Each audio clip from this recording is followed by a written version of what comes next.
잠깐 같이 기도드리겠습니다.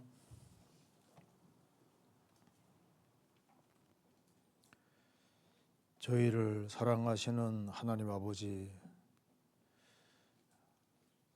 주일을 맞이해서 저희들 한자리에 같이 모였습니다. 이 시간 주 성령께서 함께 해주시고 하나님의 말씀으로 우리 영혼을 환하게 비춰주옵소서.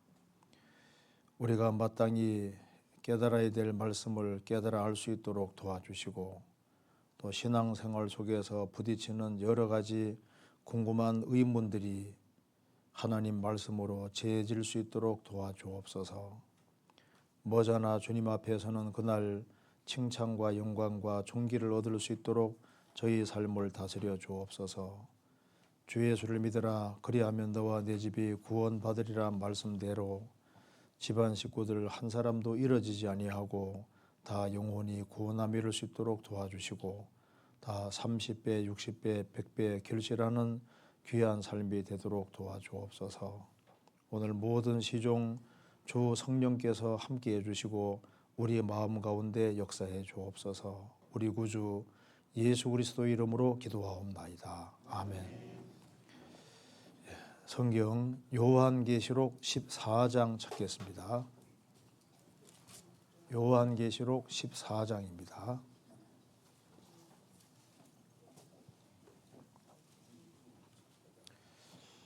(14장) 13절 제가 읽겠습니다. 14장 13절.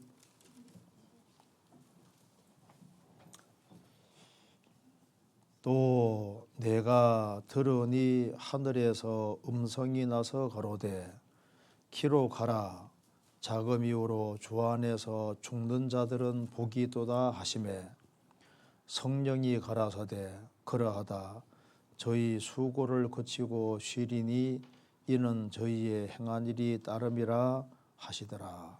거기까지입니다.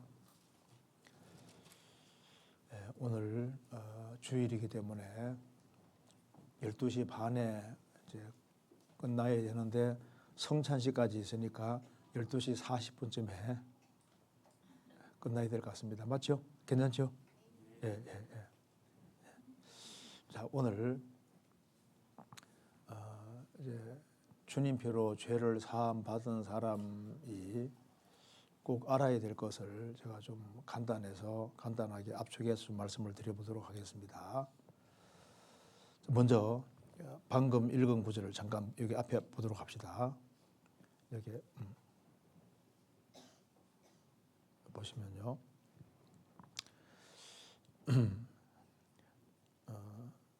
또 내가 들으니, 여기 내가는 사도 요한입니다. 요한계시록을 쓴 사람입니다. 예수님의 가장 사랑하는 제자였던 그 사도 요한이 이제 하늘에 올라가서 하나님의 음성을 들은 겁니다. 내가 들으니 하늘에서 음성이 나서 가로되 기로 가라. 중요한 것이기 때문에 기로 가라고 했습니다. 자금 이후로 주 안에서 죽는 자들은 복이 있도다 하시매, 여기에 주 안에서 죽는 자들은 복이 있다고 했습니다. 이게 무슨 말이냐면은 이거 한번 보세요. 여기 왜 주 안에서 죽는 자가 복이 있다고 했냐면은, 사람은 이 지구상에 들어올 때 응애하고 태어나는 순간에 아담 안에서 태어납니다. 그 응애하고 태어나는 순간에 아담 안에서 하나님과 교통이 끊어진 채로 죄의 기질을 가진 채로 태어나는 거예요. 그래서 아담 안에 태어나서 아담 안에 살다가 아담 안에 죽는 사람은 가장 불행이 되는 겁니다. 그래서 아담 안에 태어나서 일생 동안 무엇을 이루겠든지 간에 죽음을 딱 건너가는 순간에 아무것도 못 가지고 갑니다. 그래서 이제 지옥으로 가는데 가져가는 것은 아무것도 못 가져가요. 그러니까 빌딩을 가져가는 것도 아니고 재산을 들고 들어가는 것도 아니고 아무것도 못 가져가는데 가져가는 건 딱 하나밖에 없습니다. 죄. 죄만 가지고 가는 거예요. 그래서 지옥 들어갈 때 뭘 가지고 가느냐? 일생 동안 지은 죄들을 가지고 이제 죽음을 건너가게 되는 겁니다. 그러니까 내가 아담 안에서 떵떵거리고 살고 대기업을 일구고 대제국을 이루고 뭘 했다 할지라도 죽음 건너가는 순간에 모든 것이 제로가 되는 겁니다. 제로가. 그래서 저가 모태에서 벌거벗고 나왔은즉 그 나온 대로 돌아가고 수고하여 얻은 것을 아무것도 손에 가지고 가지 못하리니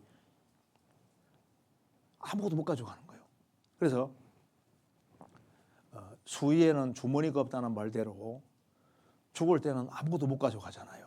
근데 아무것도 안 가져가면 좋은데 일생 동안 자기가 지은 죄를 가지고 가고 그 죄만큼 보응받는 곳에 간다 그 말입니다. 그런데 어느 날 십자가를 통해서 이제 죄짐을 딱 벗고 구원받은 사람은 이제 아담 안에 있었지만은 이제 예수님 피를 통해서 구원받는 순간에 그 사람은 주 안에 들어오는 겁니다. 주님 안에. 그래서 주님 안에 들어와서 이제 새로운 생애가 시작이 되는데 주 안에 들어와서 주 안에 살다가 주 안에서 죽는 사람은 복이 있다 그 말입니다. 그래서 좀 주님 안에 들어와서 이제 구원받고 일생 동안 살아가면서 우리가 서로 사랑하고 영혼을 건지기 위해서 노력하고 수고한 모든 것은 구원받은 사람은 어디 갑니까? 천국 가잖아요. 천국에 들어갈 때 자신이 지상에 산 것을 다 가지고 같이 가는 겁니다. 그래서 행한 일들이 우리가 주 안에서 행한 일들이 저 천국까지 이렇게 따라가는 겁니다. 그 말이죠. 보시면요. 주 안에서 죽는 자들은 복이 도다심에 성령이 가라사대 그러하다 저희 수고를 그치고 쉬리니 이제 주님 품에 들어갈 때 일생 동안 수고한 수고를 다 그치고 이제 영원히 안식하는 천국에 들어가는데 이는 저희의 행한 일이 따름이라 하시더라. 이 말이 좀 어렵죠. 저희의 주 안에 들어와서 주 안에 살던 사람들의 행한 일들이 따름이라 그 말은 따라간다 그 말입니다. Their works follow them. 그들의 행한 일들이 그들을 따라간다. 천국 갈 때 우리가 행한 일들이 같이 따라가는 거예요. 그러니까 구원 안 받은 사람은 뭐가 따라갑니까? 죄가 따라가는 죄가. 구원받은 사람은 주 안에서 잘한 것이 따라간다고요. 잘한 것이. 무슨 말이 되죠? 그러니까 이제 구원을 받는 것도 중요하고 이제 구원받은 이후에 어떻게 신앙생활을 잘하는지가 참 중요한데 구원받은 그날부터 신앙생활한 것은 영원히 남는 것이 되는 거예요. 그러니까 우리 이런 말 하잖아요. 일자 앞에다가 아무리 동그라미 써도 소용없다고. 구원받기 전에 뭘 했어도 남는 게 아무것도 없는 거예요. 일자 뒤에 동그라미 써야 가치가 있는 것처럼 구원받은 이후에 신앙생활은 다 영원히 남는 것이 되는 겁니다. 그런데 이것이 이제 주님은 무한자이기 때문에 주님과 연결되는 모든 것은 다 무한한 가치를 가지게 되는 거예요. 그래서 성경 말씀하기를 구원받은 사람에게 냉수한 걸 떠준 것도 결코 상을 잃지 않을 것이다. 다 전부 다 영원히 가는 겁니다. 영원히. 주 안에서 수고한 것은 다 영원히 가는 거니까 이제 신앙생활을 어떻게 해야 되는지를 배워야 되는데 제가 오늘은 아주 기초적이고 중요한 것들을 제가 좀 말씀을 드려보도록 하겠습니다. 오늘 말씀 잘 들으시면은 신앙생활을 할 만하네. 저는 구원받고 처음에 언제 이 성경 다 지키나 이 생각했는데 신앙생활 원리가 아주 간단하게 돼 있는 거예요. 구원도 주님이 다 해주신 거 쏙 받아들이면 되잖아요. 신앙생활도 아주 간단하고 쉽게 돼 있는 겁니다. 신앙생활이 힘들면 복잡하면 누가 신앙생활을 할 수 있겠습니까? 구원 안 받은 사람은 나는 이러저러한 이유 때문에 구원받지 못했습니다. 핑계 못 대지 않습니까? 구원받은 사람도 나는 이러저러한 이유 때문에 신앙생활을 못했습니다. 핑계할 수가 없습니다. 왜? 신앙생활을 복잡하게 어렵게 만들어 둔 것이 아니니까. 그렇잖아요. 자, 이거 한번 봅시다.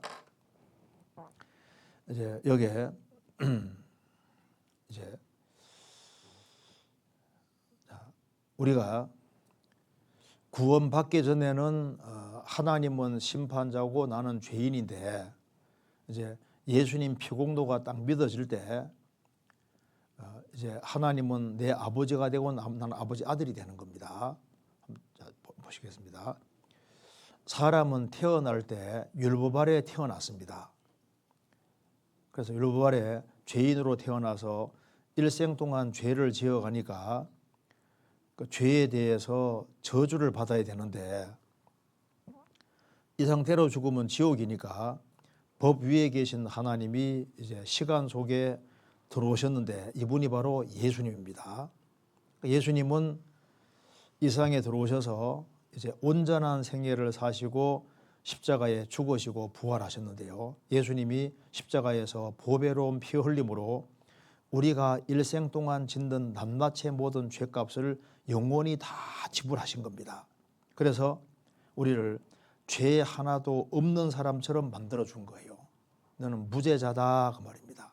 근데 너는 죄 없다 이것마도 정말 감사한데 율법은 안 어길 뿐 아니라 다 지켜야 됩니다. 우리가 못 지키니까 예수님이 율법 아래 낮아서 율법을 완벽하게 다 지키고 죽으시고 부활해서 우리 의가 되셨습니다. 우리 대신 말씀을 다 지키셨기 때문에 예수님 믿는 사람은 죄 없을 뿐 아니라 성경을 다 십계명을 다 지킨 사람으로 간주해 주세요. 그래서 너는 죄 없다 그뿐 아니라 하나님 말씀을 다 지켰다 이렇게 봐주는 겁니다. 그러니까 무죄자보다 훨씬 더 큰 것이 뭡니까? 너는 의롭다. 자, 이것만 해도 감사한데 이제 예수님이 십자가 죽은 자리가 우리가 처형받은 자리입니다. 처형당한 자리. 그래서 따라합시다. 예수 죽음 내 죽음, 예수 부활 내 부활.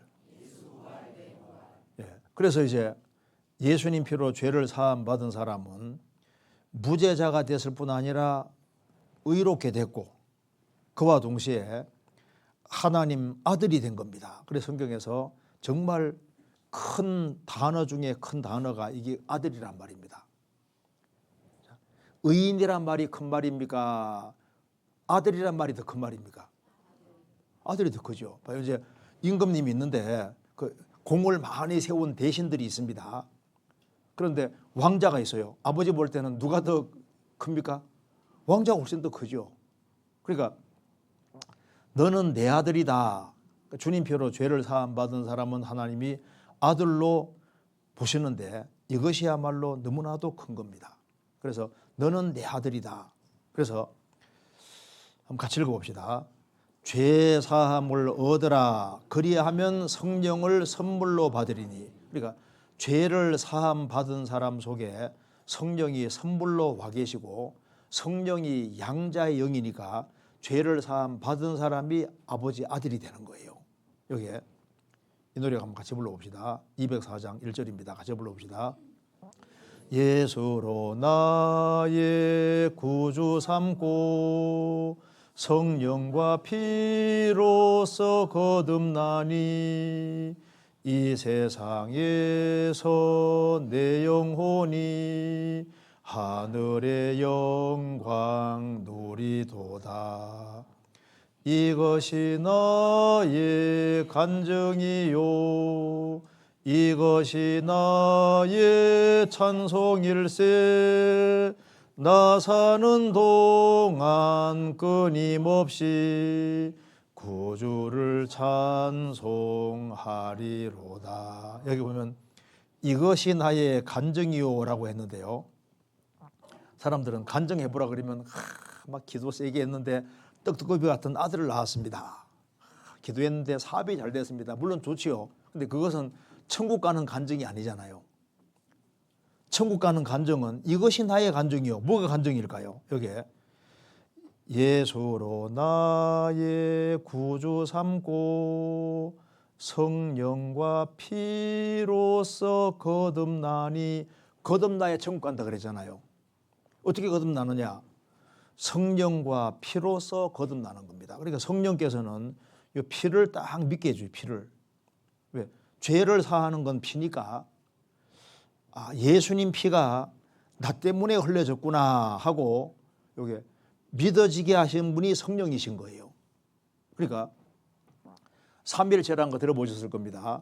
성부, 성자, 성령이 삼위 하나님이신데 성부 하나님은 구원을 계획 작정하셨고 성자 예수님은 세상에 오셔 십자가에 죽으심으로 죄를 영원히 처리하셨고 성령께서는 왜 오셨습니까?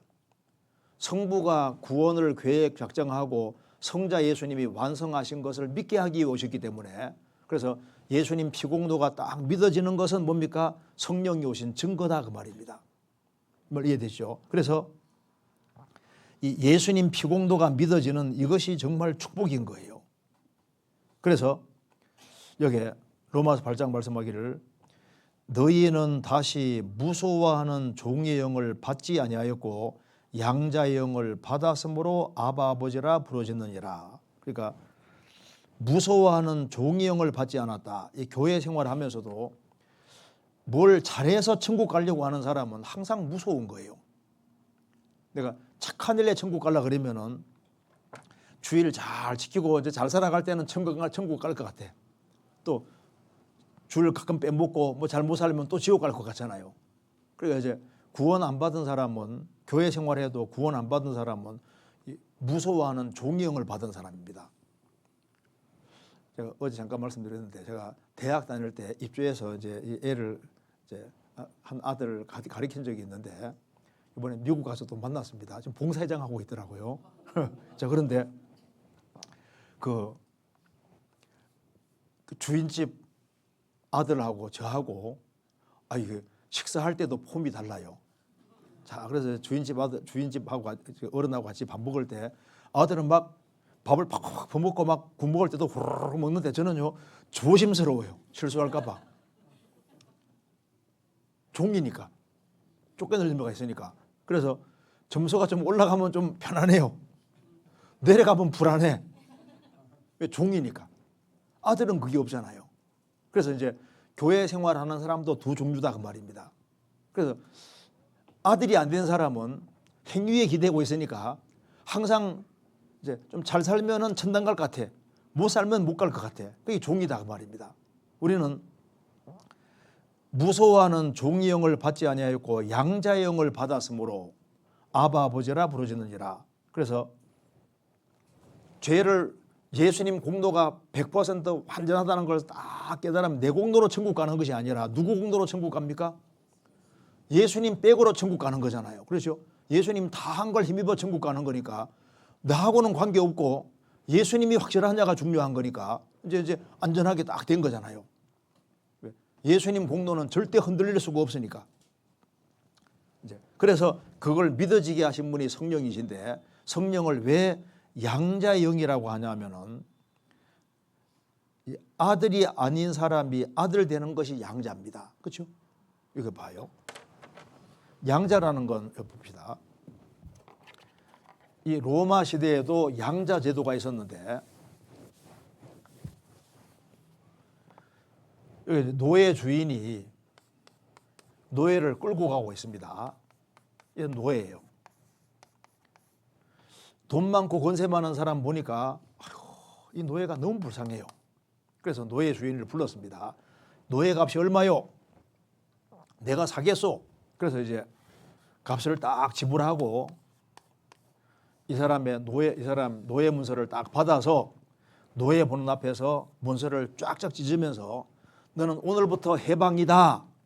너는 이제 자유민이다. 얼마나 좋겠습니까? 이렇게만 해도 감사한데 이제 이 사람은 이 사람을 더 불쌍히 생각해서 자유민으로 삼았을 뿐 아니라 이 사람을 양자에 입적시켜서 자기 아들로까지 삼았다 그 말입니다. 이랬을 때 이걸 양자다. 양자.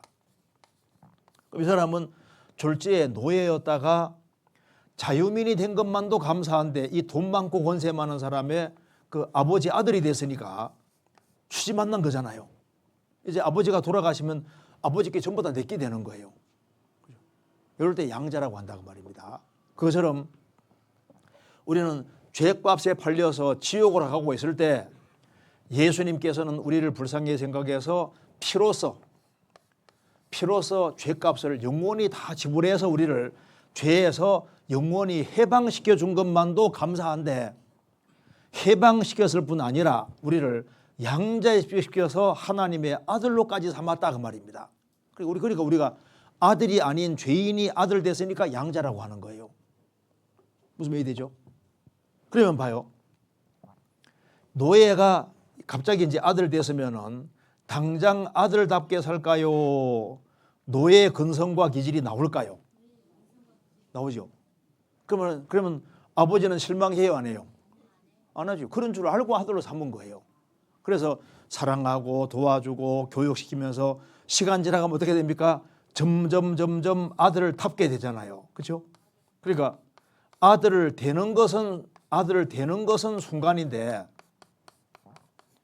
아들답게 되는 데는 시간이 걸리지 않습니까? 그렇죠?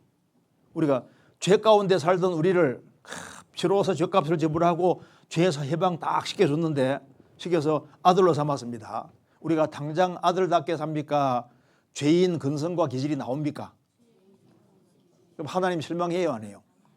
그런 줄 알고 아들로 삼은 거예요. 그래서 우리를 사랑하고 도와주면서 점점 아들답게 만들어 가시는 겁니다. 그래서 예수님 피는 우리를 지옥 형벌에서 건지셨고, 피를 믿어지게 하신 성령께서는, 성령이 양자영이니까 성령은 다른 말로 이게 더 헬퍼입니다. 도와주시는 분입니다. 컴포터입니다. 그러니까 성령께서는 이제 우리 속에 작업하셔서 우리를 점점 아들답게 바꿔주시는 거예요. 그래서 이제 구원받고 시간 지나가면 저 사람 많이 바뀌었네. 그전에는 안 그랬는데 좀 바뀌었네. 그래서 이제 시간 지나면 점점 바꿔지는데, 왜냐하면 그 피를 믿어지게 하신 성령께서 속에서 작업을 하시기 때문에 그런 거예요. 이해되시죠? 그래서 이제 주님 피로 죄를 사함 받은 사람은 아버지 아들이고, 아들이면은 성령이 친히 우리 영으로 더불어 우리가 하나님의 자녀인 것을 증거하시나니, 자녀이면 또한 뭡니까? 후사, 상속자예요. 상속자. 곧 하나님의 후사요 그리스도와 함께한 후사니. 와, 이거 엄청난 겁니다. 예수 그리스도의 공동 후사다. 조인트 에어입니다. 공동 후사. 그러니까 예수님이 누리는 걸 다 누릴 수 있게 돼요. 그러니까 이제 주님 표로 죄를 사함 받은 이 이유 때문에 아들이 됐고, 천국은 자동으로 가고, 그리고 천국에서 예수님과 공동 후사니까 예수님 누리는 걸 다 누릴 수 있게 해줬다 그 말입니다. 그러니 우리가 그와 함께 영광을 받기 위하여 고난도 함께 받아야 될 것이다. 자, 그래서 우리는 하나님의 아들이다. 참 이게 엄청난 거지 않습니까? 그래서 여기에 너는 무죄자다, 너는 의롭다, 이거보다 더 큰 말은 너는 내 아들이다. 이제 주님 피로 죄를 사함 받은 사람은 아버지 아들이니까, 이제 하나님 아버지 하면 아버지가 오냐 이제 기도가 되는 거예요. 하나님은 누구 기도를 들으시느냐? 하나님 아들 된 사람의 기도를 들으십니다. 기도한다고 하니까 어떤 사람은 막 길게 기도해야만 들을 줄 아는데 짧게 기도해도 들으세요. 짧게. 그러니까 짧게 기도해도 들으십니다. 꼭 길게 기도해야만 듣는 게 아니에요. 어떤 그 교회 장로님이 있었는데, 그 이제 어떤 교회는 장로님이 대표로 기도하잖아요. 주일 마치면은. 그래서 그 장로님은 일단 기도했다면 너무 길게 기도해서 교인들이 싫어해요. 그래서 이제 그 교인들이 아이고 저 목사님은 저 장로님은 기도 안 시키면 좋겠다고 해서 잘 안 시키는데, 이제 이 장로님은 이제 화가 나잖아요. 왜 나는 기도 안 시킬까? 그래서 이제 언제가 내가 한번 기도할 때 내가 한번 세게 할 거다고 이제 딱 배우고 있는데 하도 안 시킬 수 없으니까 이제 어느 날 이제 한번 기도하시라고 하니까 이제 딱 앞에 나와서 이제 주일 마치고 난 뒤 기도하는데 창세기부터 요한계시록까지 엮어가지고 기도를 쫙 하는 거예요. 한참 기도 마치고 눈 딱 뜨니까 교인들이 다 없어. 목사님하고 둘밖에 없어. 그래 교인들 다 어디 갔습니까? 하니까 아이고 장로님이 창세기부터 요한계시록까지 엮어서 기도하는데 노아 홍수 기도할 때 다 떠내려갔다고. 그래 막 쫙 길게 기도하는데 사람들은 막 길게 기도해야만 듣는 줄 아는데 그건 아니에요. 봐요. 아버지가 있고 이제 아들이 있는데 아들이 우리 아버지에게 지금 내가 책 사야 되니까 5만 원을 구하러 들어가야 되겠다 해서 이제 아버지에게 들어갔습니다. 아버지 때는 바라야고로 봄이 되었습니다. 어쩌고 막 쫙 얘기하면 아버지가 뭐라 그럽니까? 용건이 뭐요? 책 사야 되니까 돈 5만 원 주세요. 그 내용이 분명한 게 더 중요하잖아요. 사람들은 막 기도할 내용을 막 쥐어 짜내 가지고 막 말을 만들어 가지고 막 이렇게 해 가지고 막 길게 이렇게 해야만 듣는 줄 아는데 하나님은 우상이 아니고 인격입니다. 아버지보다 더 훌륭한 인격 가지고 있으니까 기도에서는 내용이 분명한 게 더 중요해요. 그래야만 하나님이 그 기도를 들어준지 알 수가 있잖아요. 내용이 분명하지 않고 막 너무 많이 기도해 놓으면요 하나님께서 도대체 네 뭔 얘기하는 거냐 뭐 다시 얘기해봐 다시 저 골자가 뭐냐 뭘 원하는 거냐. 그러니까 내용을 분명하게 하는 게 더 중요하다니까요. 무슨 얘기되죠? 그래야지 딱 보고 주님 기도해 준 줄 응답해 준 줄 알 수 있다니까요. 어떤 한 목사님이 어떤 교회 초청을 받았거든요. 초청을 받아서 이제 설교를 이제 하러 가는 길인데 그날따라 기차가 빨리 출발 안 하네. 기차가 늦게 출발한 거예요. 그래가지고 이제 목사님이 딱 이렇게 계산돼 보니까 기차역에 내려서 그 교회당까지 가려 그러면요 이게 시간이 안 맞는 거예요. 제 시간에 갈 수가 없어요. 그래서 이제 기도를 세게 했습니다. 하나님 죄송하지만요 기차가 중간에 딱 서주면은 쏜살같이 딱 달라가면 시간이 맞으니까 제발 기차 좀 세워달라고 간절히 기도했는데 하필이면 기차가 딱 섰어요. 그래가지고 쫓아가서 제 시간 내에 설교를 마치고 돌아와서 그 다음 주일날 이런 일이 있었나라고 쫙 얘기를 하니까 그 한 청년이 목사님 그건 우연이에요. 우연 기도 응답이 아니고 우연이에요 하니까 목사님 뭐라 했냐면 그런 우연도 기도 안 하면 안 생긴대. 그렇죠. 기도를 해봐야지 주님이 응답해 주지. 그러니까 응답해 주는 것도 응답이고 안 해주는 것도 응답이잖아요. 일단 그래서 자녀가 보니까 자녀를 키우다 보면은 자녀가 자기가 그 알아서 잘 하는 것도 좋지만은 부족한 게 많아도 자꾸 매달리면은 부모는 좋아합니다. 그렇잖아요. 우리가 무슨 자격이 있어 기도하는 게 아니고 자꾸 하나님께 때를 쓰는 건 참 좋은 거예요. 하나님이 아버지다 그 말입니다. 그리고 이제 보시면은 아들 중에는 두 종류가 있다고 말했습니다. 순종 잘하는 아들과 말 잘 안 듣는 아들이 있는데 둘 다 아들이라고 했죠. 누굴 더 사랑한다고요? 둘 다 사랑하죠. 누굴 더 기뻐하냐면은 순종한 아들을 더 기뻐하잖아요. 그러면 제가 문제 한번 내볼게 맞춰보세요. 아버지가 심부름 시킨다. 첫째 말로 할 때 한다. 두 번째 조금 얻어맞고 한다. 세 번째 끝까지 버티다 쫓겨난다. 몇 번째입니까? 첫 번째. 그러니까 제일 좋은 건 하나님 말씀하시면 이게 제일 좋은 길인 거예요. 그렇죠? 그래서 하나님은 순종하는 사람에게는 상과 영광을 주신다고 말씀하셨고 말을 안 들으면 잘 되라고 매를 때립니다. 그 징계입니다. 그래서 아버지 아들은 멸망은 없는 대신에 뭐가 있느냐? 징계라는 것이 있어요. 여기에 히브리서 12장에 주께서 그 사랑하시는 자를 어떻게 해요?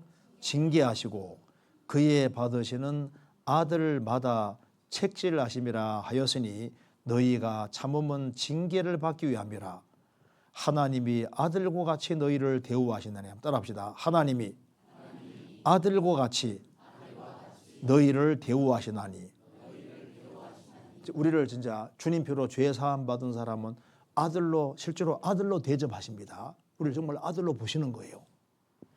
어찌 아비가 징계하지 않는 아들이 있으리요. 징계는 답니다. 다 받는 것이거늘 너희에게 없으면 사생자요 참 아들이 아니니라. 징계는 다 받아요. 징계가 없다면 뭡니까? 그 사람은 사생자다. 아버지 없는 아들이다 그 말입니다. 참 아들이 아니다 그 말입니다. 하나님 아들 된 사람은 징계가 있는데 징계 빨리 안 한다고 좋아하지 마세요. 하나님은 사람보다 훨씬 지혜롭습니다. 혼내키는 방법을 너무 잘 아셔요. 그래서 모닥모닥 모아가지고 다 해가지고 딱 해서 딱 맞을 때 아차 내가 혼나는구나 딱 알 수 있도록 되어 있습니다. 징계라는 게 있습니다. 여기 보면요, 고린도란 말이 원래 코린시안이 원래 영어로도 풍기문란한 그런 뜻입니다. 고린도가 좀 죄가 정말 많은 도시였어요. 죄가 많은 도시에서 이 구원을 받은 사람들이 이제 올바르게 안 살은 사람들이 많이 있었습니다. 그리스도 중에. 그래서 여기 보면은 이러므로 너희 중에 약한 자와 병든 자가 많고 잠자는 자도 적지 아니하니. 고린도 교회 성도들은 징계로 죽은 경우도 꽤 있었습니다. 잠든다는 말은 구원 안 받은 사람과 구별을 시키는 거예요. 구원받은 사람은 징계로 죽어도 죽은 게 아니니까.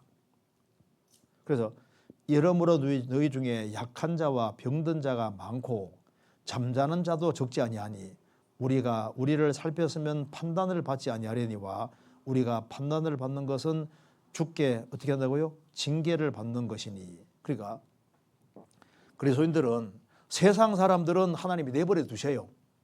하나님 아들은 하나님께서 아들이기 때문에 근실하게 징계하시는 겁니다. 이해되시죠? 그래서 하나님 아들은 이제 구원받은 그날보다 주님 앞에 갈 때까지 하나님 손안에 있기 때문에 하나님이 다 간섭하시는 것이 있습니다. 그래서 내 인생에서 하나님이 간섭하시는 게 축복이라는 거 아셔야 됩니다. 그리고 여기 이제 아버지 아들이 이렇게 친밀하게 이제 사귀는 게 이제 신앙생활인데, 이제 이 아버지 아들이 신앙생활 속에 혹 잘못할 수 있잖아요. 짜잘한 것들. 그러면 이제 아들이 아버지에게 아버지 잘못했습니다. 자백합니다.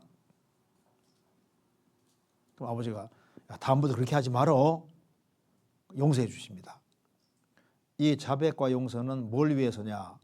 친밀한 사귐을 위한 거예요. 사귐. 아버지 아들은 잘못한 것을 자백하든 안 하든 항상 아들이잖아요. 그런데 봐요. 아버지 아들이 친하게 지냈는데 아버지가 출근 이제 일 갔다가 돌아오면 아빠하고 막 매달리고 했었거든요. 근데 아들이 혹 잘못한 게 생겼어. 그럼 어떤 생각이 듭니까? 오늘은 아버지 집에 안 왔으면 좋겠다. 멀리 출장 갔으면 좋겠다. 아버지는 슬슬 피하잖아요. 얘가 잘못했구나. 근데 이제 아버지 앞에 갔습니다. 아버지 제가 잘못했습니다. 하면 아버지가 그래 실수할 수도 있지. 그래 다음부터 그렇게 하지 말어. 하면 네 하고 또 이제 앵기 붙잖아요. 그런데 이제 짜잘한 거 그런데 너무나도 큰 잘못 범하면요. 잘못했습니다 하면 뭐라 그럽니까? 너 그런 말 나와. 너 혼 좀 나야 돼. 여기 징계잖아요. 매를 때리는 거. 무슨 말이 되죠?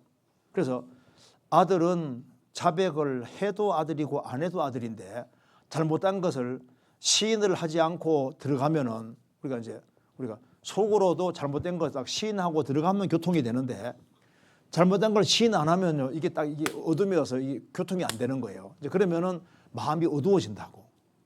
그래서 잘못을 범할 수 있는데 잘못된 것을 시인하고 들어가면 이제 이게 하나님은 기뻐하시고 그렇게 해서 이제 그 구원받은 사람에게 기쁨 주시고 신앙생활을 잘 할 수 있는 거예요.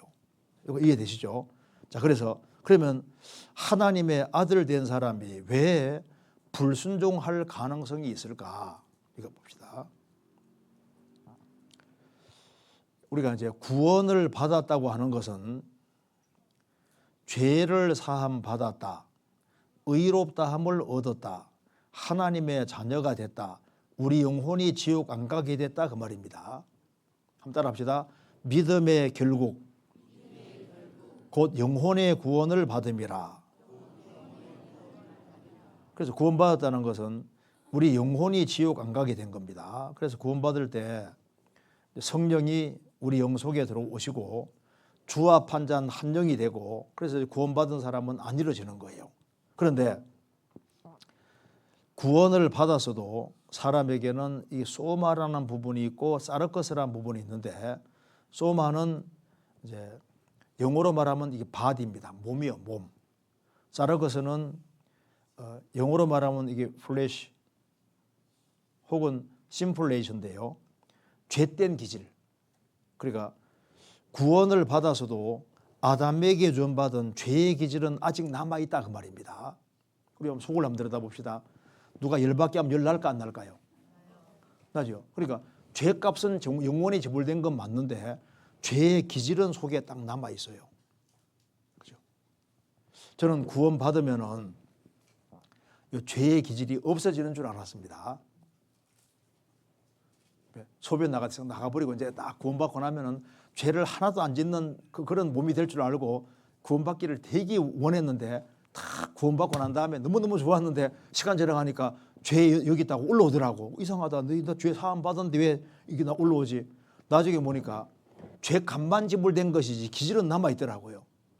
이건 언제 없어지느냐?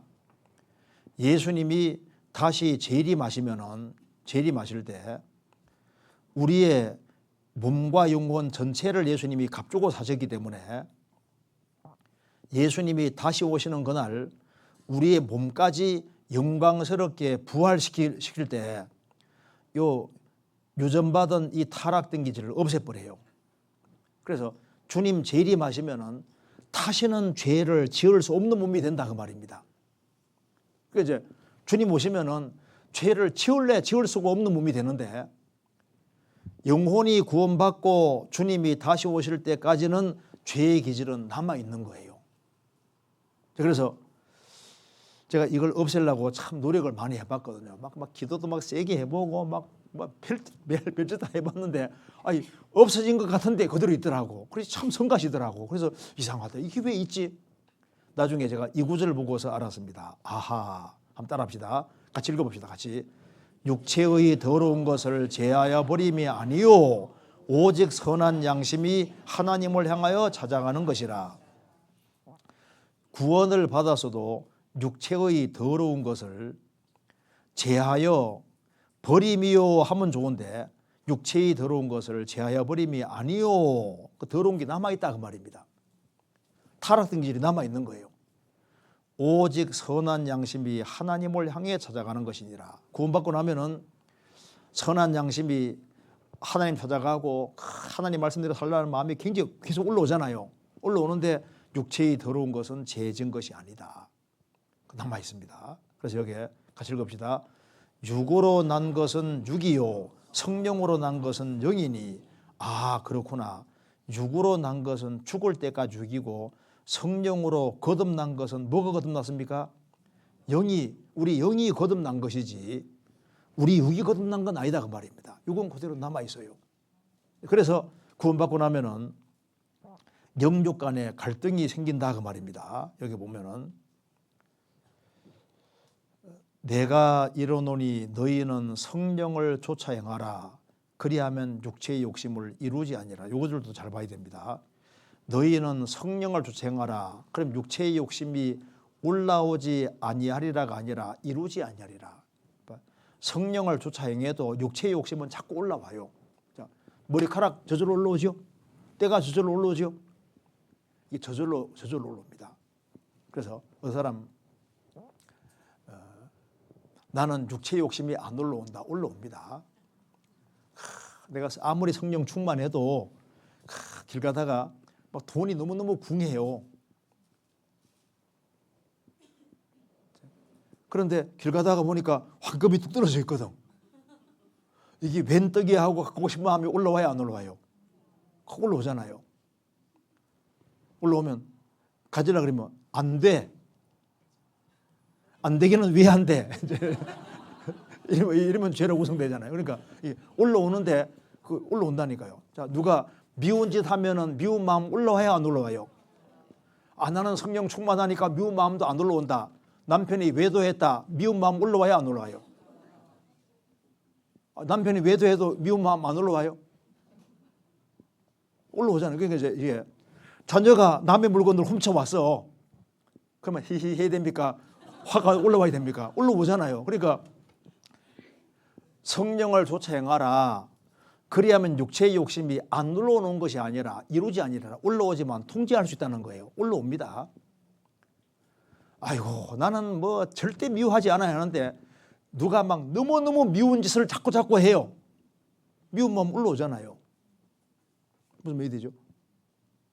그러니까 여기 타락된 기질이 있는 거라고요. 그래서 여기 보면 그래서 육체의 소욕은 성령을 거스리고 성령의 소욕은 육체를 거스리다니 이 둘이 서로 대적함으로 너희 원하는 것을 하지 못하게 함이니라. 여기에 서로 대적한다는 이것이 헬라 원문에는 지구전 펼치는 겁니다. 지구전.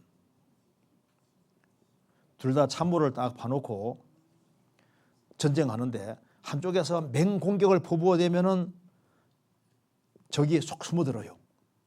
근데 안 없어졌습니다.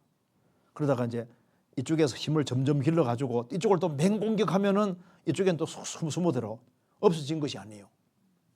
그처럼 우리 이제 육신의 소욕이 막 강하면은 막 육신이 막 끌고 가는 것처럼 보여도 성령의 소욕이 있습니다.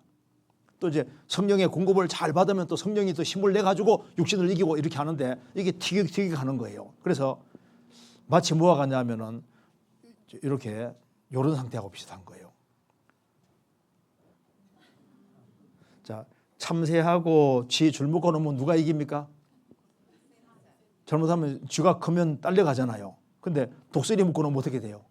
쥐가 딸려가잖아요. 그러니까 이제 이게 구원받고 나면은 엎시락 뒤처락 하는데 힘이 센 것이 이긴다고. 그렇죠? 우리가 속사람이 강건해져야 되는 거예요. 이게 흰개하고 검은개가 싸우는데 힘도 비슷해요. 자, 흰개는 일주일 동안 잘 먹였습니다. 검은개는 물만 먹이고 일주일 동안 금식시켰습니다. 싸우면 누가 이깁니까? 어떤 사람은 검은개가 이긴대요. 검은개는 남은 것이 악밖에 없으니까. 근데 흰개가 이기죠. 잘 먹여줄 쪽 이깁니다. 그래서 우리 속사람을 잘 먹여주면 속사람이 힘이 있으니까 육신을 이기고 이기면 신앙생활을 잘할 수 있는데, 그러니까 여기에 두 마음이 싸우고 있는 거예요. 그런데 이제 구원을 받은 사람은 구원받기 전에는 막 육신을 따라 살아도 괜찮았는데 구원받고 나면은 자기가 육신에 딸려 살면요 자기가 슬픈 거예요.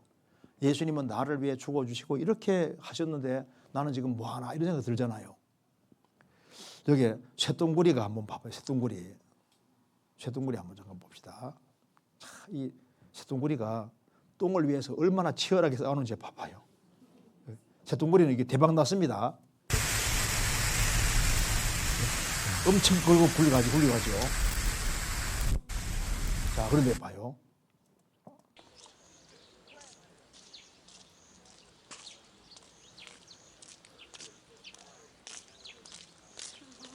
자, 쇠똥구리 엄청 걸고 하는데 이제 한번 자 봅시다. 한번 봐봐요.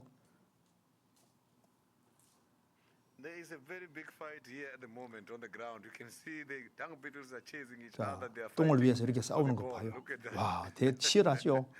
Look at that. 왜 싸웁니까? 똥 차지하려고. So this is interesting. Look at that. 절대 The one 막 which is 굴복하지 on 않고 top 또 now 달려드는 거 was on 봐요. the ground. Now is on top. The other one is coming. This is a big fight. 다른 것도 한번 보여드릴게요. 이거 봐요.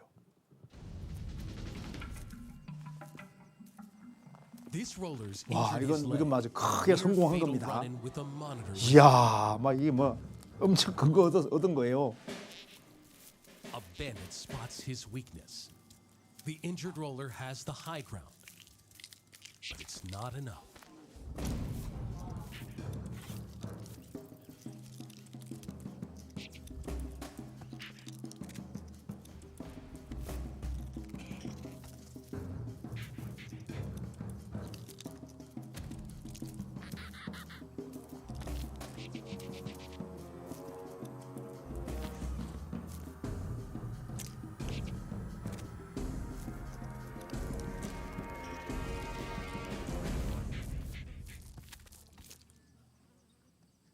Dung beetles never give up.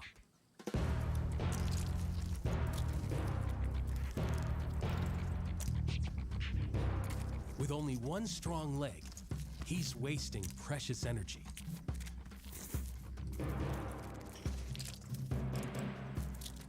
He survived the lizard. He can't lose it all now.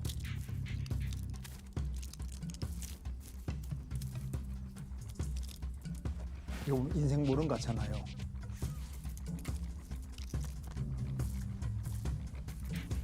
절대 포기 안 해.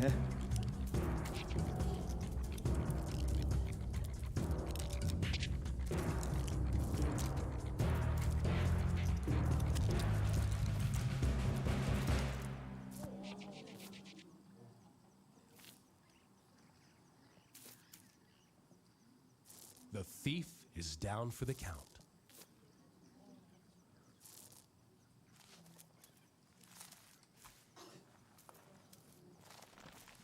Amazingly, the injured roller keeps his prize. 자, 그러니까 여기가 이제 이거 보면 여기 남의 얘기가 아니다 그 말입니다. 자, 우리가 구원 받았어도 우리에게 세 가지 적이 있는 거예요. 육신, 타락된 기질이 있고 세속적인 세상이 막 나를 부릅니다. 구원받아도 신앙생활 못하게 하려고 막 세상에 막 부르잖아요. 또 배후에 마귀가 있습니다. 내 신앙생활을 망치게 하려고 마귀가 배후에 있어요. 구원을 못 뺏어가도 신앙생활을 망치게 하려고 하잖아요. 어떻게 하면은 우리가 이 세 가지 적을 이기고 살 수 있을까? 우리 힘으로는 이게 안 됩니다. 그래서 하나님께서 신앙생활에 방법을 주신 거예요. 방법을 봅시다. 고슴도치 아시죠? 고슴도치는 하나를 확실히 안다는 말이 있습니다. 일단 분리하면은 몸을 동그랗게 말아요. 여우는 많은 것을 알지만은 고슴도치는 하나 확실히 안다는 말이 있는데 고슴도치 새끼 봐봐요. 어떻게 합니까? 몸을 동그랗게 말아요. 그러니까 잡아먹기 어렵다니까요. 그러니까 신앙생활을 하는 데 있어서 막 많은 것을 알아 신앙생활을 잘하는 게 아니고 아주 꼭 알아야 될 것을 아는 게 너무 중요한 거예요. 그러면 이제 어떻게 하면 신앙생활을 잘할 수 있을까? 우리가 다 신앙생활을 잘해야 되잖아요. 이게 어렵냐 그 말입니다. 안 어렵게 되어 있습니다. 그럼 뭘 어떻게 하면 신앙생활을 잘할 수 있을까? 제일 첫 번째 중요한 것이 바로 이겁니다. 위치입니다. 위치. 한번 따라합시다. 있을 곳에 있자. 있을 곳에 있으면 딱 돼요. 그래서 육신적인 위치와 영적인 위치가 있는데 위치를 잘 지키는 것이 첫 번째 제일 중요한 겁니다. 자, 그러면 이제 육신적인 위치를 잠깐 보겠습니다. 고린도전서 7장에 아내 된 자여 내가 남편을 구원할런지 어찌할 수 있으며 남편 된 자여 내가 내 아내를 구원할는지 어찌 알 수 있으리요. 오직 주께서 각 사람에게 나눠주신 대로 하나님이 각 사람을 부르신 그대로 행하라. 내가 모든 교회에서 이와 같이 명하노라. 이 무슨 말이냐면은 자 여기 남편과 아내가 둘이 금슬 좋게 살았는데요. 어느 날 남편이 구원받았어요. 혹은 아내가 구원받았습니다. 이럴 경우에 집안에 갈등이 생길 수 있는 거예요. 그런데 성경이 말씀하십니다.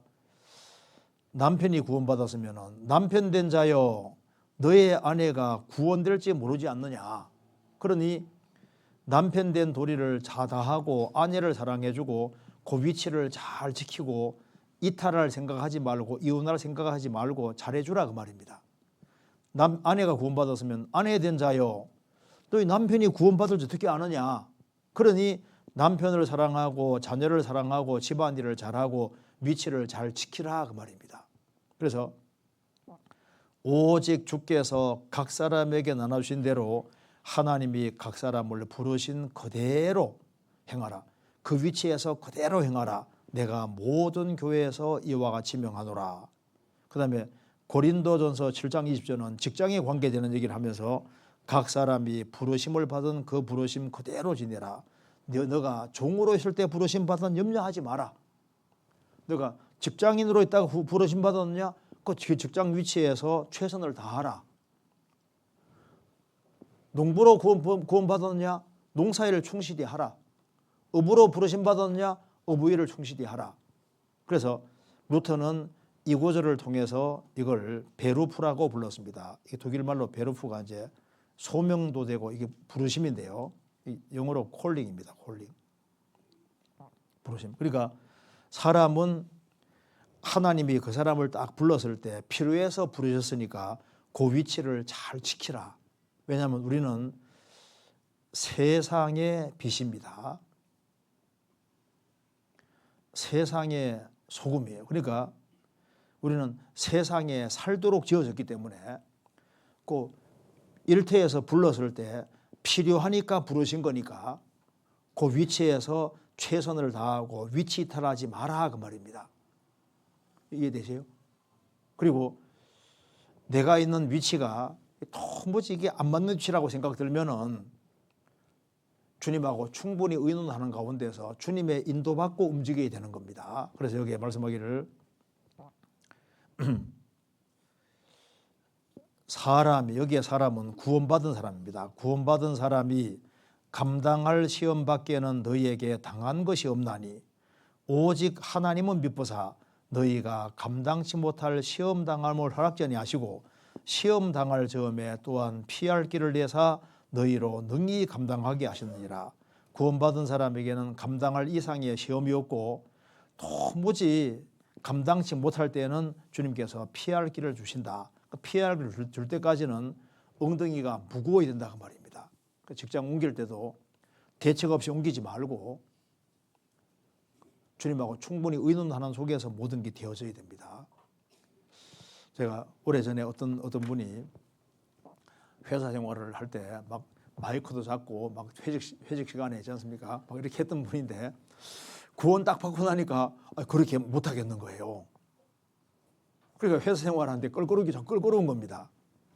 그래서 상담하러 왔습니다. 어떻게 하면 좋겠네요. 그래서 제가 성경 보여주면서 성경에 부르심 받은 위치 그대로 거하라고 돼 있고 그리고 도무지 견딜 수 없을 때는 피할 준다고 돼 있으니까 참고 견디시고 이겨나가라고. 그래서 술 구원하면요 자꾸 술을 이제 권해가지고 저 미치겠대요.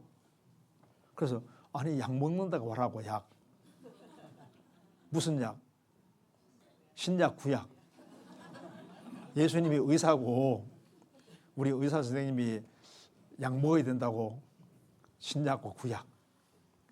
그래서 그 한두 번만 이기면은 사이다 나오고 다른 거 나올 테니까 잘 이겨 나갈 생각하고 꿋꿋이 이겨 나가야 된다 했는데 다른 분하고 상담해가지고 대책 없이 내가 하나님이 아들이 아닐 수냐 하고 용감하게 사표 쓰고 나왔습니다. 그 다음부터 일이 꼬여가지고 고생 엄청 했어요. 자, 용감하게 내가 하나님 아들이 아닐 수냐 하고 용감하게 사표 쓰고 나오는 것이 그게 믿음입니까? 깡다구입니까? 신앙은 깡다구로 하는 게 아니라 믿음으로 해야 돼. 말씀과 딱 맞춰가지고 해야 되는 거예요. 맞잖아요. 제가 제 얘기를 잠깐 해드리겠습니다. 제가 초등학교 들어갈 때 8살에 들어갔는데 원래 이게 제가 2월생이기 때문에요. 원래 7살에 들어가야 되는 거예요. 근데 저희 누나가 이제 자꾸 학교에서 맞고 오니까 한 살 꿀려서 키를 좀 키워서 집어넣은 겁니다. 왜냐하면 그 당시에 의무교육이 있으니까 막 산에서 막 애들이 막 내려와가지고 우리가 졸업할 때쯤 됐을 때는 초등학교 졸업할 때는 결혼한 애들도 생겼거든요. 그러니까 이제 나이 차이가 많이 나니까 좀 키워가지고 이제 집어넣은 거예요. 그런데 그 저희 어머니 아버지가 너무 바빠서 아무것도 배운 것이 없습니다. 8살 애들까지. 그래서 학교가 들어갔는데 숙제를 해오라는데 선생님이 무슨 말을 하는지를 알아들을 수가 없어. 그래서 정말 힘했죠.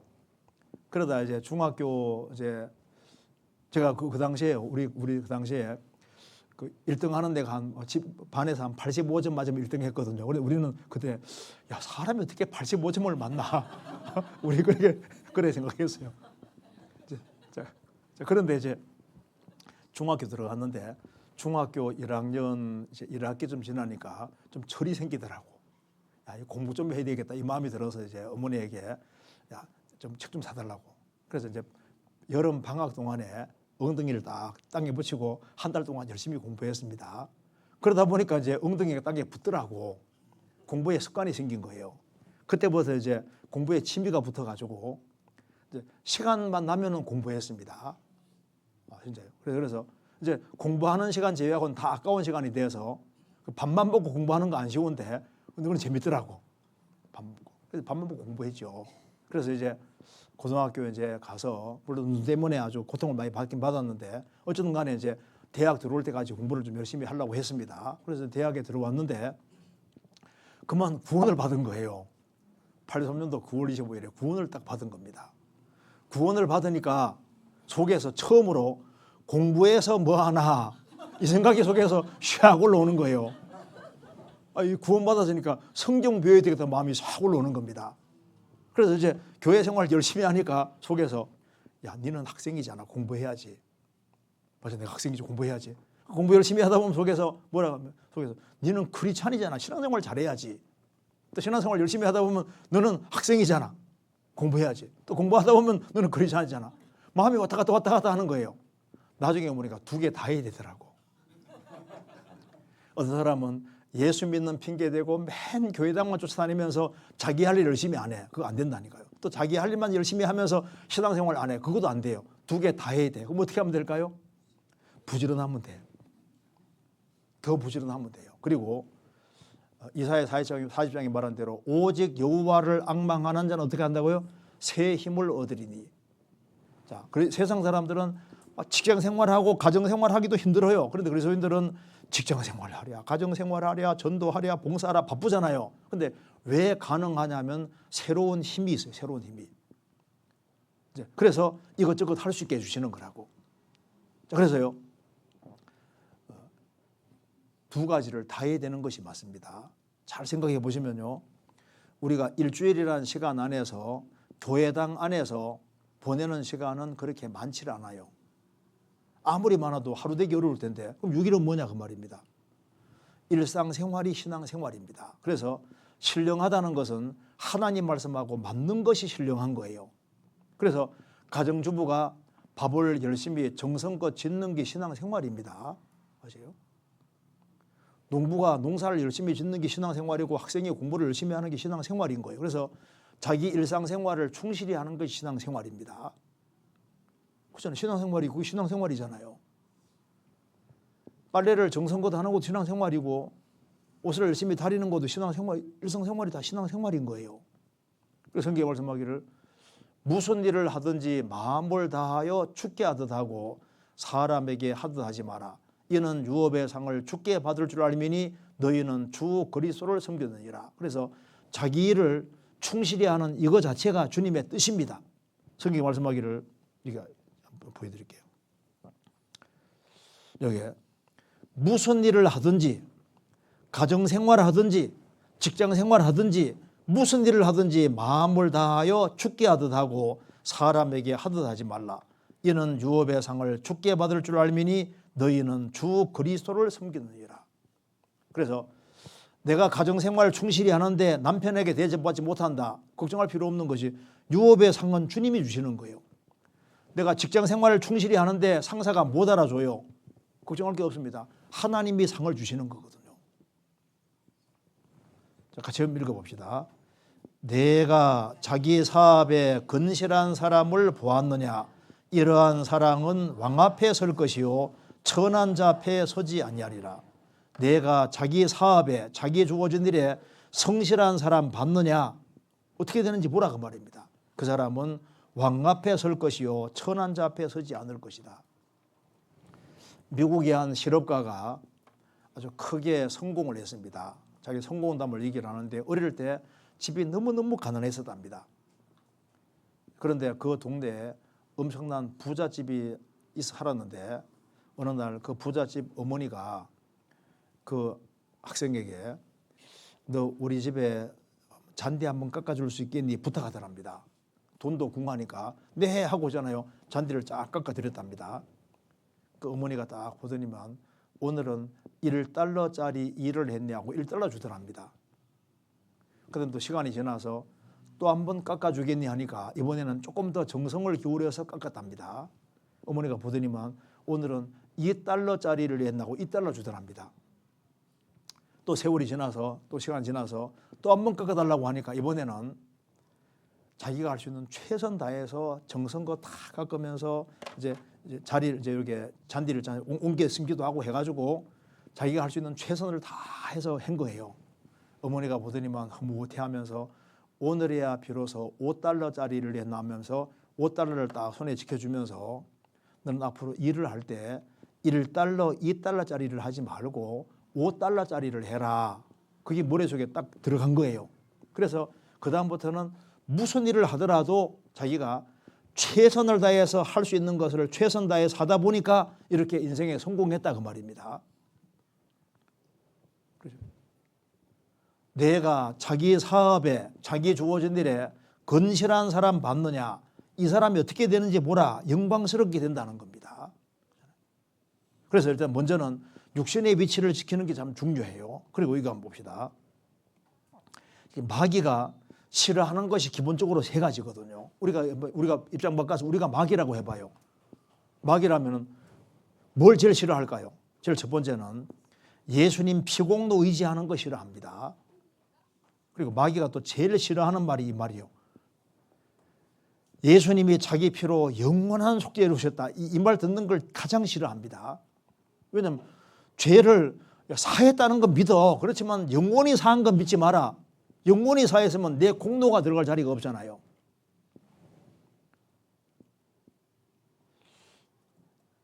염소와 송아지 피로 아니하고 오직 자기 피로 영원한 속죄를 이루사 단번에 성소에 들어가셨느니라.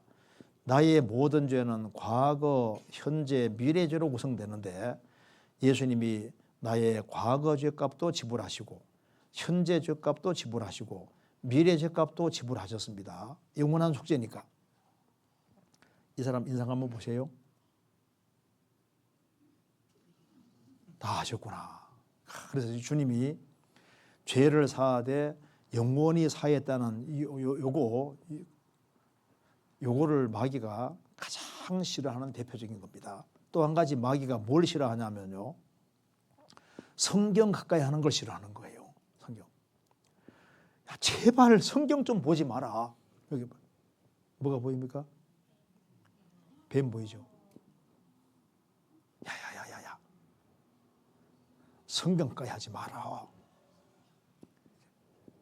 성경을 가까이 하면 신앙생활 다 잘할 테니까 성경을 어떻게 하든 간에 멀리하게 하려고 노력합니다. 성경 가까이 하면요 신앙생활 정말 잘할 수 있거든요. 스마트폰은 항상 갖고 다니는데 성경 안 갖고 다니잖아요. 성경을 스마트폰만큼 정말 가까이 다니면서 이렇게 하면요 신앙생활 다 멋지게 할 텐데 마귀는 야 성경은 적당히 봐 대충 꼼꼼하게 읽을 필요 없어. 성경에다가 관심 못 끼우게 하는 거예요. 세 번째 중요한 것은 세 번째는 주님이 세우신 참된 교회에 연결되는 걸 마귀 싫어합니다. 왜냐하면은 그냥 아무 교회 다니면 돼. 가까운 교회 그냥 다녀. 뭐 꼭 주님 역사하시는 교회 찾아야 돼. 꼭 연결돼야 돼. 그럴 필요 없어. 이렇게 마귀가 속이는 거예요. 그래서 이 교회를 참 교회 찾는 것은요. 우리 집안 식구들이 구원받고 나 통해서 30명, 60명, 100명이 구원받고 많은 사람들이 구원받는 데 결정적인 것이기 때문에 이제 교회를 바르게 찾는 것은 너무너무 중요한 거예요. 그래야지 신앙생활을 잘할 수 있기 때문입니다. 자, 여기 한번 봐봐요.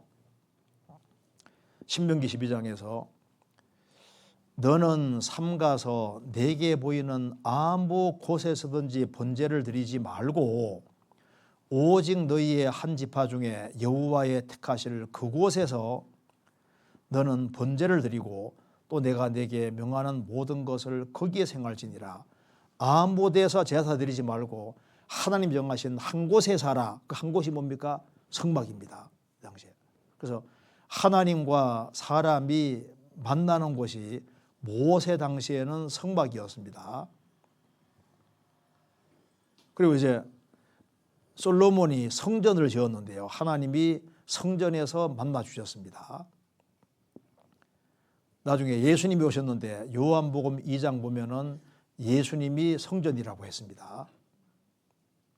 성전은 하나님과 사람이 만나는 곳이고 주님 역사하시는 곳이에요. 이제 예수님이 죽으시고 부활하신 이후에 어디가 성전이냐?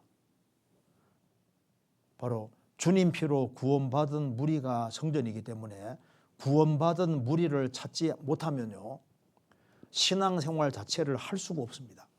성령의 인도를 받을 수가 없는 거예요. 그래서 영적인 위치가 중요한데, 자 보시면은 교회라는 것은 에클레시아라고 해서 주님 피로 구원받은 사람들이 모인 무리를 교회라고 하는 거예요. 그러니까 일단 그 교회 구성원들이 하나하나가 구원받았는지 그걸 체크를 해봐야 됩니다. 구원받은 사람들이 모인 무리가 교회니까 그 구원받은 무리의 친밀한 사귐을 교제라고 하고, 그리고 구원받은 무리 가운데 하나님이 두루 역사하시니까 성전이라고 하는 겁니다. 하나님 성전. 그래서 주님 피로 구원받은 무리 가운데 거하면은 저절로 사람이 바꿔지게 돼 있는 거예요. 저절로. 그래서 여기 보면은 따라합시다. 우리는 살아계신 하나님의 성전이라. 우리가 누굽니까? 구원받은 무리, 우리가 살아계신 하나님의 성전이라. 이와 같이 하나님께서 가라사대 내가 저희 가운데 거하며 두루 행하여. 하나님께서는 구원받은 무리 가운데 거하며 두루 행하십니다. 그래서요, 개의 모임을 아무리 해도 마음과 생활이 안 바뀌거든요. 학교 수업을 아무리 받아도 마음과 생활이 안 바뀌어. 그렇죠? 그 세상 친구 아무리 만나도 안 바뀝니다. 근데 신기한 것은요, 구원받은 무리하고 같이 연결돼서 같이 말씀 배우고 교제하면 왜 바뀌어질까요? 구원받은 사람 얼굴 만나 바뀌어지는 게 아니라 주의 성령 역사에서 바꿔지는 거예요. 봐요. 우리가 우리 자녀 마음도 못 바꾼다니까요. 영혼 속에 들어갈 수가 없잖아요. 우리가 우리를 바꿀 수 있습니까? 우리 못 바꿔요. 우리를 바꿔주는 것은 하나님만 할 수 있는 거라고. 자, 같이 읽어봅시다. 주는 영이시니 주의 영이 계신 곳에는 자유함이 있느니라. 주의 영이 계신 곳이 있어요. 계신 곳이. 주의 영이 어디 계시냐? 구원받은 무리 가운데 계시는 겁니다. 그래서 구원받은 무리 가운데 거하면은 저절로 자기가 바꿔지는 게 이게 신기한 거예요. 그래서 신앙생활은 내가 착하게 살아야지, 바르게 살아야지, 이거 가지고 될 문제가 아니라니까요. 어떻게 하면 되느냐? 너무 간단해. 주님이 역사하시는 무리 가운데 자리를 잘 차지하면은 말씀 같이 배우고 교제하는 가운데 저절로 바꿔지도록 하나님 만들어 놓으신 겁니다. 그래서 여기 말씀하기를, 여기 요한복음 15장 보세요. 이것이 이제 영적인 위치인데요. 이게 가장 중요한 말씀이라고 할 수 있어요. 구원받고 난 다음에 정말 중요한 말씀입니다. 읽어보겠습니다. 너희는 내가 일러준 말로 이미 깨끗하였으니 내 안에 거하라. 나도 너희 안에 거하리라. 가지가 포도나무에 붙어 있지 아니하면 절로 과실을 맺을 수 없음 같이 너희도 내 안에 있지 아니하면 그러하리라. 나는 포도나무요 너희는 가지니 저가 내 안에 내가 저 안에 있으면 이 사람은 과실을 많이 맺나니 나를 떠나서는 너희가 아무것도 할 수 없음이니라. 한 번은 어떤 청년이 저를 찾아왔습니다. 제가 구원을 받았는데요, 청년들이 교제해서 막 귀찮아서 못 살겠다는 거예요. 구원 받아서 뭐 됐지, 내가 왜 교회에 꼭 연결돼서 교제를 해야 되느냐. 따지듯이 막 임발하는 겁니다. 그래서 제가요, 그래요? 그럼 성경을 봅시다 하고 제가 이 구절을 보여주면서 말씀했습니다. 너희는 내가 일러준 말로 이미 깨끗하였으니, 깨끗해진 거 맞습니까? 하니까 복음 말씀으로 확실히 깨끗하게 되고 죄를 확실히 사함 받았대요. 그래요. 그러면 내 안에 거하라, 나도 너희 안에 거하리라. 내 안에 거하라. 이것이 옵션 선택사항입니까? 명령입니까? 라고 물으니까 이래 보더니만 명령이네요. 거해도 되고 안 거해도 되고 이렇게 안 돼 있고 거하라 명령이잖아요. 또 물었습니다. 그러면 누구 명령입니까? 하니까 이래 보더니만 예수님 명령이네요. 그럼 어떻게 해야 되겠습니까? 하니까 거해야 되겠네요. 거하세요. 예, 알았습니다. 하고 상담 끝났어요. 아, 너무 그분 화끈하더라고. 왜 거해야 되느냐? 우리를 위해 죽으시고 부활하신 만왕의 왕이시고 만주의 주신 주님께서 명령하신 명령이에요. 죄를 사함 받는 게 확실하냐? 확실하면은 내 안에 거하라. 이게 명령이다 그 말이에요. 명령. 그래서 가지가 포도나무에 붙어 있지 아니하면 저절로 과실을 맺을 수 없음 같이 너희도 내 안에 있지 아니하면 그러하리라. 나는 포도나무요 너희는 가지니 저가 내 안에 내가 저 안에 있으면 이 사람은 과실을 많이 맺나니 나를 떠나서는 너희가 아무것도 할 수 없음이니라. 주님은 포도나무고 구원받은 사람들은 가지니까 가지할 역할은 붙어있는 책임이요. 붙어있는 책임. 뭘 하는 책임이 아니라고. 포도나무 가지는 붙어있으면 돼. 뭘 하는 게 아니잖아요. 신앙생활은 심쓰고 애쓰고 뭘 하는 게 아니라 붙어있는 책임이라고. 그리고 얼마나 쉬워요. 여기 봐요. 주님은 포도나무고 구원받은 사람은 가지니까 이 가지가 할 역할은 뭡니까? 가지가 할 역할은 딱 붙어있는 책임, 붙어있는 책임. 붙어서 공급받으면은 열매는 저절로 주렁주렁 맺히는 거예요. 결과적으로 그렇죠? 바꿔 말하면은 주님은 교회의 머리이시고 교회는 그의 몸이고 구원받은 한 사람 한 사람은 지체의 각 부분이니까 주님은 머리고 우리는 몸입니다. 구원받은 한 사람 한 사람은 지체의 각 부분에 속하는 겁니다. 그래서 여기 보면은 여기 또 만물을 그 발 아래 복종하게 하시고 그를 예수님을 만물 위에 교회의 머리로 주셨느니라. 교회는 그의 몸이니 만물 안에서 만물을 충만케 하시는 자의 충만이니라. 자, 만물 위에 있는 게 교회인데 건물은 만물 위에 있는 게 아니잖아요. 예수님 피로 구원받은 무리가 교회인데 교회는 만물 위에 있습니다. 그 교회의 머리가 예수님이고 교회는 그의 몸이다. 그래서 너희는 그리스도의 몸이요 지체의 각 부분이니라. 구원받은 사람들은 그리스도의 몸이고 지체의 각 부분이니까. 자, 여기 주님은 머리고 교회는 몸이니까. 자, 이 손가락이 머리에 붙어 있어요, 안 붙어 있어요? 잘 몰라요? 안 붙어 있어요, 붙어 있어요? 근데 시키는 대로 하잖아요. 이렇게 해야만 붙는 게 아닙니다. 붙어 있는 게 맞잖아요. 근데 시키는 대로 하잖아요. 그러니까 몸에 붙는 것이 머리에 붙는 거라고. 그래서 여기에 머리를 붙들지 아니하는지라 온몸이 머리로 말미암아 마디와 힘줄로 공급함을 공연합하여 하나님이 잘하게 하심으로 자랐느니라. 이 공급을 잘 받으면은 그냥 저절로 신앙생활을 되게끔 돼 있는 거예요. 그래서 여기 보면은 그래서 포도나무 가지로 붙는 게 어떻게 붙는 거냐 하면은 몸에 딱 연결되는 거라고. 이걸 바꿔 말하면은 교회는 에클레시아 주님 피로 구원받은 무리가 교회고 주님은 교회의 머리로 계시고 두루 역사하시고 계시니까 구원받은 무리 가운데 딱 연결되는 것이 뭡니까? 그게 바로 포도나무 가지로 딱 붙는 거라고요. 그래서 구원받은 무리 가운데 자리를 딱 차지하면은 주님이 두루 역사하시니까 자기도 모르게 마음과 생활이 바뀌어져요. 그래서 주변 사람들이 많이 바뀌었네. 그러면서 이제 너와 내 집이 구원받고 주변 사람들이 구원받는 일이 벌어지는 거니까 자리를 잘 차지하면 되도록 주님께서 이 방법을 정하신 겁니다. 그래서 신앙생활은 혼자 하는 것이 아니에요. 혼자 하면 위험합니다.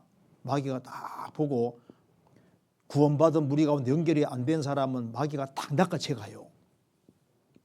비디오 한번 잠깐 봅시다. 이 곰이 혼자 있잖아요. 어미 떠나가지고.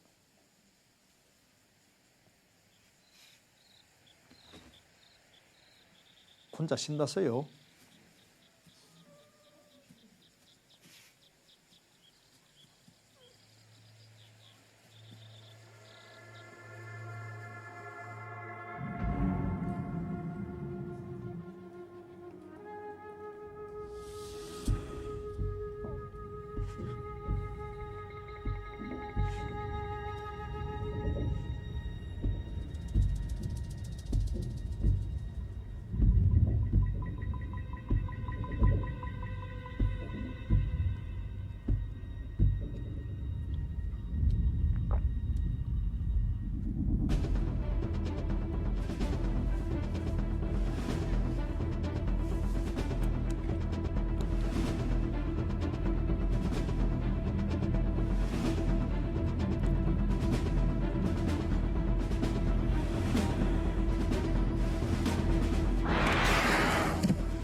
혼났잖아요. 그러니까 이 구원받은 무리 가운데 떠나 있으면요, 이 마귀에 공격당하기 쉽다니까요. 그래서 여기 조개 중에서 이 사가 조개라는 조개가 있는데, 이 조개는 접착력이 세상에서 제일 큰 대표적인 겁니다. 일단 붙으면 안 떨어져요. 그처럼 우리 신앙생활 속에서 우리가 이 사가 조개처럼 주님 피로 구원받은 무리 가운데 자리만 잘 차지하면은 일생에 엄청난 일이 벌어집니다. 우리가 우리 힘으로 어떻게 집안 식구 건지냐고요. 붙어 있으면은 주님의 공급으로 주님이 다 도와주시는 거예요. 얼마나 쉬워요. 그래서 구원받은 무리 가운데 붙어 있으면은 그러면은 이것이 이제 가능하게 됩니다. 같이 읽어봅시다.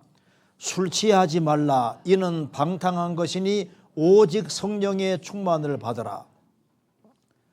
술 취하는 것과 성령 충만은 꼭 반대인데 어떻게 하면 술 취할 수 있을까요? 술 충만하게 되는 길. 술자석에 자주 참여한다. 맞죠? 술잔을 주거니 받거니만 많이 마신다. 1차, 2차, 3차 꼭 참석한다. 이 사람 어떻게 됩니까? 이 사람 술 충만하게 돼. 그럼 하늘이 돈짝만하게 보이고 때려도 아프지도 않고 용감해지잖아요. 그처럼 성령 충만도 꼭 유수한 거예요. 성령 충만하려면 성령이 계신 곳에 가야 돼. 성령이 어디 계시냐고. 구원받은 무리 가운데 계시는 거예요. 그 구원받은 무리 가운데서 말씀을 충분히 배우고 같이 교제하고 또 자주 모이고 이렇게 하면 자기도 모르게 충만하게 돼요. 그러면 신앙생활은 신나 너무 자연스럽게 쫙 되게 돼 있는 거라고요. 그렇잖아요. 그래서 이렇게 하면 신앙생활을 길게 못 합니다. 이게 노를 저어서 항해하면 길게 못 가요.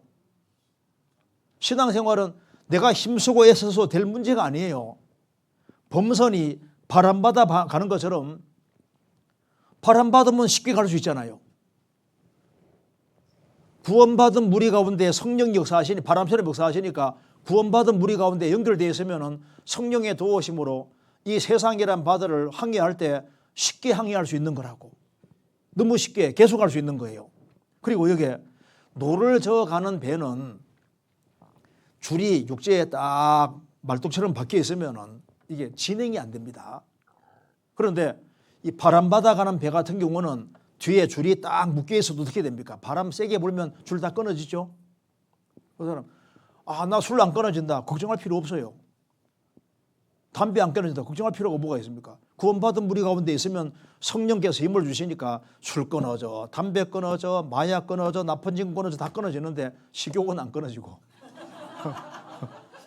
속에서 올라오는 건 안 끊어지면 바깥에 들어온 건 다 끊어진다니까. 이게 신기해요. 저절로. 그래서 여기 새 중에서 이게 날개 치며 날아가는 새들이 있잖아요.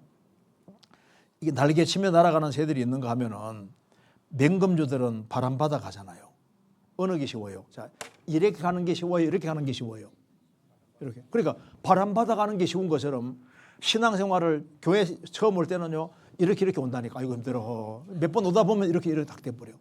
성령의 도우심으로 자연스럽게. 그러니까 구원받고 10년, 20년, 30년 계속 신앙생활 하는 것은 주님의 도우심으로 계속 하는 것이지 자기 의지력으로 하는 게 아니라니까요. 무슨 말이 되죠? 자, 그리고 왜 그러면 우리가 꼭 구원받은 무리 가운데 반드시 거해야 되느냐? 그 이유가 있는 거예요. 구원받은 사람은 지옥 가는 심판이 없는 대신에 뭐가 있습니까?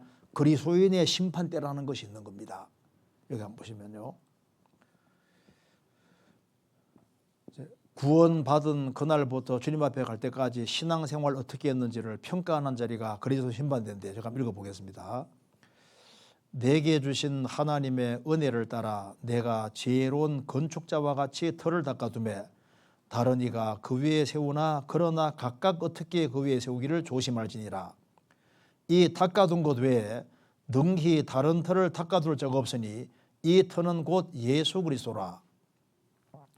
만일 누구든지 금이나 은이나 보석이나 나무나 풀이나 지포로 이 터 위에 세우면 각각 공적이 나타날 터인데 그날이 공적을 밝히리니 이는 불로 나타내고 그 불이 각 사람의 공적이었다는 것을 시험할 것임이니라. 만일 누구든지 그 위에 세운 공적이 그대로였으면 상을 받고 누구든지 공적이 불타면 해를 받으리니 그러나 자기는 구원을 얻되 불 가운데에서 얻은 것 같으리라. 바울 사도가 말했습니다. 자, 구원받은 사람은 예수님으로 털을 닦은 사람인데 구원받고 난 이후에 어떻게 신앙생활하기를 조심하라. 구원받은 사람의 신앙생활은 터 위에 집을 지어가는 사람이다 그 말입니다. 어떤 사람은 금은 보석으로 집을 지어가고 어떤 사람은 나무나 풀이나 짚으로 집을 지어가는데 그리스도인의 심판대 벗으면은 공적이 나타날 것이다. 공적이라는 것은 어떤 재료로 쌓았는지가 나타나는데 그날이 공적을 밝히리니 이는 불로 나타내고 그 불이 각 사람의 공적이었다는 것을 시험할 것입니다. 각 사람을 시험하는 것이 아니라 각 사람의 공적이었다는 걸 시험한다. 그러니까 불이 지나가는 자리가 구원받은 사람이 아니고 그리스도인의 신앙생활에 불이 지나간다 그 말입니다. 무슨 말이 되세요? 그리스도인들은 십자가 피로 대속된 사람이니까 그리스도인 자신은 심판이 없잖아요. 그런데 우리가 구원받고 주님 앞에 갈 때까지 신앙생활하는 부분에 불이 지나가는데 금은 보석은 남지만 나무나 불이나 짚어는 다 타버린다 그 말입니다. 그래서 만일 누구든지 그 위에 세운 공적이 그대로 있으면 상을 받고 누구든지 공적이 불타면 해를 받으리니 해를 받는단 말은 다 불타버리니까 손해본다 그 말입니다. 그러나 자기는 구원을 얻되 불 가운데에서 얻은 것 같으리라. 이렇게 된다는 겁니다. 그리스도인 심판대 앞에 딱 서면은 이제 금은 보석으로 집을 짓고 나무나 풀이나 짚으로 집을 지었을 때 금은 보석은 남잖아요. 나무나 풀이나 짚은 다 타버리잖아요. 그래서 마치 불 가운데 얻은 것 같으리라. 그래서 여기 이제 화재 만나가지고 자기 수고한 것이 몽땅 타버리는 것처럼 그 소돔 고모라 불탈 때 봐요. 불탈 때 보면 소돔 고모라는 불탈 때 롯은 살아났지만은 자기 수고한 건 다 불태워버렸잖아요. 그래서 금은 보석으로 집을 쌓은 대표적인 사람이 바로 아브라함입니다. 나무나 풀이나 짚으로 쌓은 대표적인 사람이 이게 롯인데요. 롯. 그러니까 롯은 구원을 받은 사람이지만 자기가 수고한 모든 것이 다 불타버리는 것처럼 구원받고 난 이후에 금은 보석으로 집을 지어야 되는데 어떻게 하는 것이 금은 보석으로 집을 짓는 거냐. 성경에 답이 나와 있잖아요. 베드로전서 1장 2장에 답이 나와 있습니다. 금이 뭐냐? 금은 믿음으로 구원받고 말씀 붙잡고 살아가는 모든 것이 금이라고 되어 있습니다. 은은 피를 가리키는데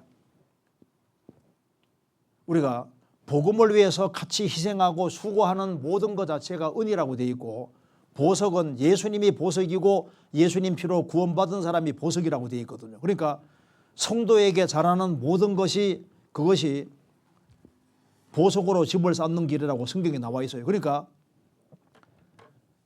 어떻게 하면은 심판 때 통과할 때 상이 되느냐 보면은 확실한 것은 주님 피로 구원받은 무리 가운데 자리를 차지하면은 일단 자리세가 나와. 자리 차지하면서부터 상이고 그리고 구원받은 사람에게 냉수항을 써주는 것도 상이 되는 거니까 성도들에게 잘하는 것이 다 상이 된다 그 말입니다. 그리고 성도들과 같이 힘 앞에서 복음 위에 살아가는 이거 자체가 전부 다 상이 되는 거니까 그러면 상 없으려면 어떻게 되느냐? 아주 간단해. 구원받은 무리를 떠나 있으면 무조건 불 가운데 얻는 구원이 되고 아무것도 안 남는 게 되는 거라고. 나무나 불에 집회되는 거니까. 그래서 구원을 받아서도 아이고 나는 구원받은 무리가 싫고 나는 내 편한 대로 하겠다. 그러면 그 사람은 심판대에 서를 때 다 불타버리는 일이 되는 거예요. 무슨 말이 되죠? 그래서 마지막으로 이걸 봅시다. 우리가 신앙생활을 잘해야 되는데 이 성공학을 가르치는 사람이 중요한 힌트를 줬습니다. 성공학 가르치는 사람이 이제 항아리가 이렇게 있으면은 이 큰 항아리 속에 모래가 반쯤 딱 담겨 있고 바깥에 크고 작은 돌들이 놓여 있는데 방청객에게 한번 다 집어넣어 보라고 하니까 한 사람도 성공 못 하는 거예요. 다 못 집어넣습니다. 그러니까 이 강사가 여기에 있는 모래를 다 바깥에 드러내고 난 이후에 제일 큰 돌을 중앙에 딱 두고 다른 돌들을 다 집어넣고 모래를 싹 부으니까 다 들어가는 거예요. 그러면서 말했습니다. 왜 사람들이 인생에 성공 못하는 줄 아느냐? 제일 중요한 것은 절대 움직이면 안 된다 그 말입니다. 그런데 삶 속에서 별로 중요하지 않은 것들이 짜잘한 게 너무 많이 들어와 있어서 제일 중요한 것이 밀리기 때문에 인생을 성공 못한다는 거예요. 우리 신앙생활에서는 제일 중요한 것이 뭐냐 하면은 하나님은 말씀으로 자신을 나타내시니까 크리스찬의 신앙생활에서 제일 중요한 것은 같이 모여서 말씀 배우는 게 제일 중요한 거예요. 요한계시록에 보면은 7가지 복이 나와 있는데 1장에 첫 번째 복이 나옵니다. 이 예언의 말씀을 읽는 자와 듣는 자들과 그 가운데 기록한 걸 지키는 자들은 복이 있나니 읽는 자는 단수입니다. 듣는 자들은 복수고 기록된 걸 지키는 자들도 복수입니다. 그러니까 이것은 혼자 열심히 있는 사람이 복이 있는 게 아니라 초대교회 당시에 앞에 산 사람이 대표로 읽고 설명하고 다른 사람들은 듣고 같이 지키는 거니까 회중, 무리 가운데서 말씀을 같이 듣고 배우는 이것이 첫 번째 복이라고. 그래서 우리에게는 주일이 제일 중요하니까 주일 말씀 배울 때 그다음에 수요일 날 구역 모임, 조모임 이런 것이 있으니까요. 이제 아이고 시간 나면은 주일 참석하고 시간 안 나면 안 참석하고 이렇게 하면요. 얼마 시간 지나면 마귀가 낚아채 가요. 어떻게 되냐면은 일주일이라는 시간 속에서 주일을 딱 고정시켜 버려야 된다고.